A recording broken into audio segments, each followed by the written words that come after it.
คุณจะไหนที่ก็เป็นไปได้ผมไม่ฟังพระเปิดชนรับคนไหนใช้ได้ไม่ได้ก็รอพี่พอเรามาจองไว้โรงพยาบาลที่เพื่อน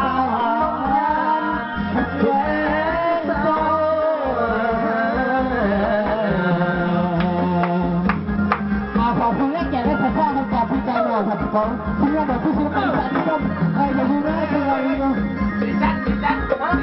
เอาของทีมงานสีจันทร์ครับผมแม่มันต่อครับคุณหมอครับเฮ้วิ่งครับพี่น้องนะฮะระหว่างด้วยพี่น้องเด้อโอเคครับโอเค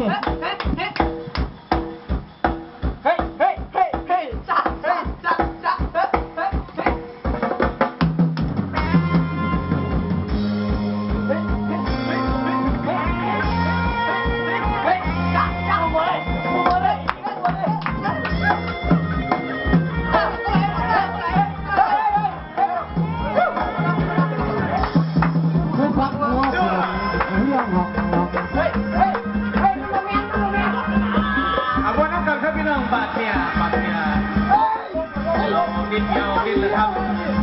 บางคนมันพอสุดไปอย่างนี้ว่ามันสิพ่อหรอวะซื้อเบียร์ตัวผู้ฟังกิน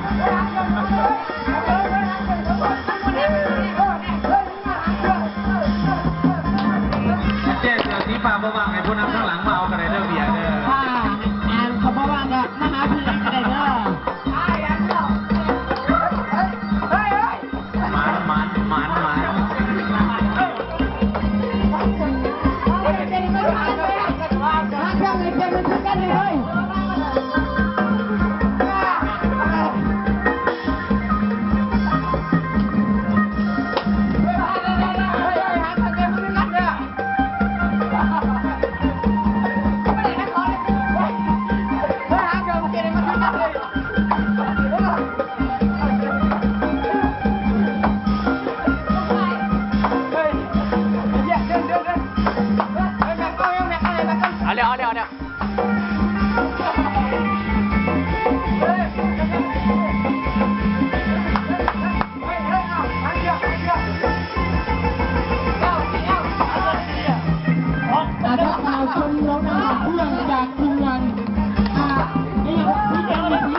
เราไปเลยคนเดียว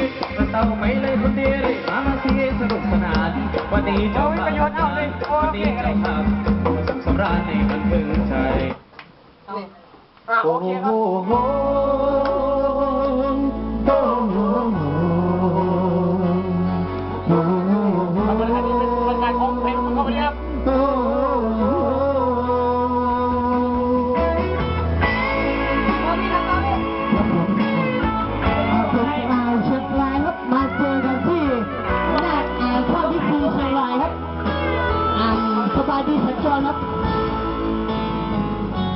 แค่มาเห็นไม่ได้มา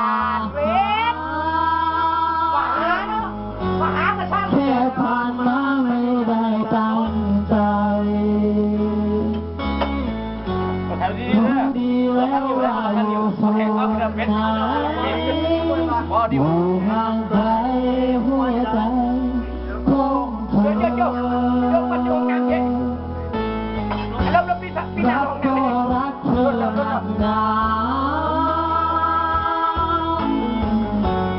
ไม่เคยกล้ามาพบเจอหางเชือกดิรู้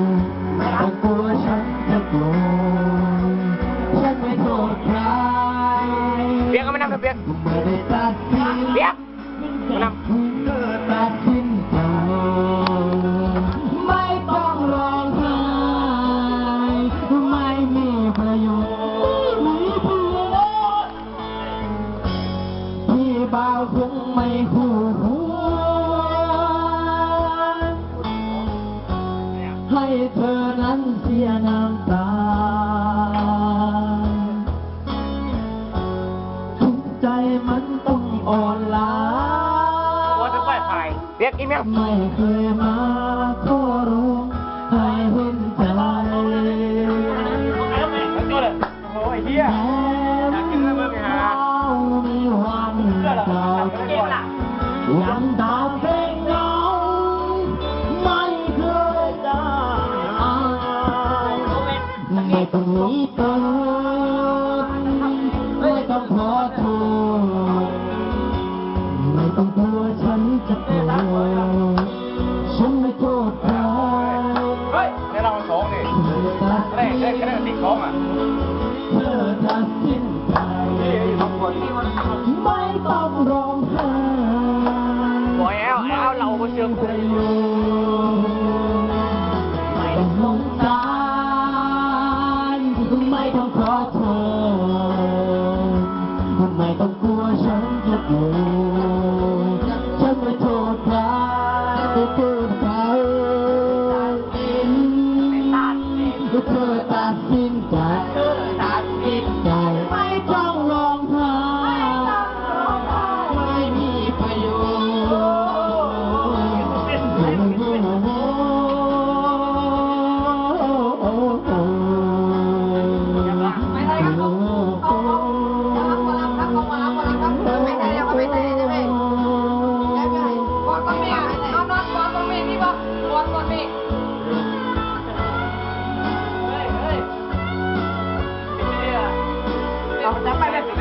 จะไป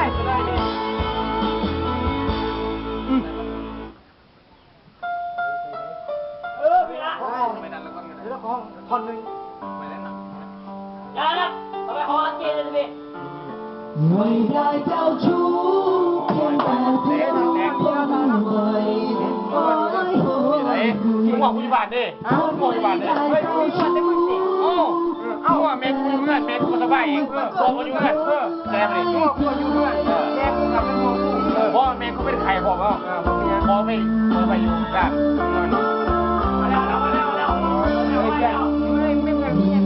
การอยู่บ้านนั้นง่วงครับก็ได้โอเคพอมีเวลาบ้างไหมจะอธิบายให้ฟังแค่อยากมีแฟนสักคนคงมันคือคนบางวันเลยต้องบ่อยครั้งที่เส้นทางเป็นคนหลายเสียดายคนแรกก็ได้น้ำตาคนต่อมาก็เพิ่มความพ่ายหรือความเป็นไปที่อยากให้เธอรู้ไม่ได้เจ้าชู้เพียงแต่เพียงคนใหม่ประวัติศาสตร์ไม่คือใจไม่มีที่อยู่พยายามจะมีคนรักโอกาสที่พบคนลวงเป็นคนหลายหลากหลายคนเจ้าชู้ใครเล่าจะรู้ผมเป็นผู้โดนกระทำ